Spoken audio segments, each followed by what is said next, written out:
Pada Minggu 12 November 2023, sejumlah tokoh bangsa mengadakan pertemuan di kediaman Kiai Haji Ahmad Mustofa Bisri yang akrab disapa Gusmus di Leteh, Rembang, Jawa Tengah.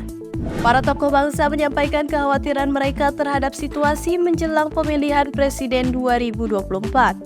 Kesimpang siuran dan tindakan ugal-ugalan yang dianggap dilakukan oleh penguasa demi mempertahankan kekuasaannya menjadi sorotan utama dalam pertemuan ini. Salah satu topik yang mendapat perhatian khusus adalah putusan Mahkamah Konstitusi mengenai batas usia calon presiden dan wakil presiden. Keputusan MK itu menciptakan kekhawatiran karena terlihat sebagai langkah untuk memberikan peluang lebih besar kepada Gibran Rakabuming Raka, putra sulung Presiden Joko Widodo atau Jokowi, untuk menjadi cawapres. Keberadaan Anwar Usman, paman Gibran sebagai ketua MK menimbulkan kecurigaan konflik kepentingan di balik putusan tersebut. Berbagai elemen masyarakat menaruh curiga terhadap kemungkinan adanya intervensi dari eksekutif ke lembaga yudikatif.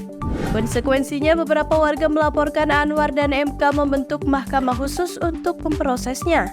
Akhirnya Anwar dipecat dari jabatannya sebagai ketua MK karena dianggap melanggar kode etik hakim. Koordinator pertemuan Alif Iman Nur Lambang menggambarkan kejadian ini sebagai gambaran dari kondisi demokrasi di Indonesia yang tengah tidak stabil.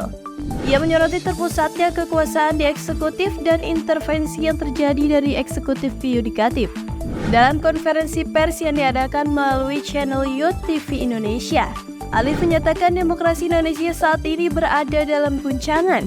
Kekuasaan terpusat di eksekutif, dan seperti yang ditemukan MK-MK, ada intervensi dari eksekutif ke yudikatif, ke lembaga konstitusional itu.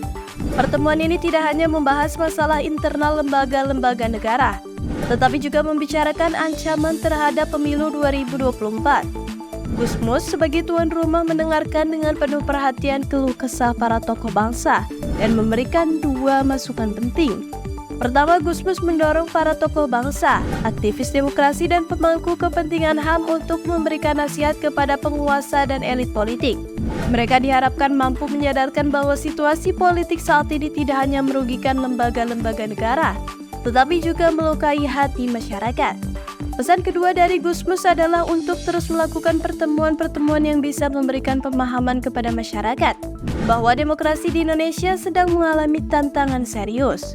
Gusmus mengungkapkan, nasihat-nasihat penting harus disampaikan kepada warga negara agar situasi tetap kondusif. Kekecewaan harus disalurkan melalui jalur-jalur demokratis, sehingga bersama-sama kita bisa memberikan peringatan kepada penguasa untuk tetap menjaga keadilan.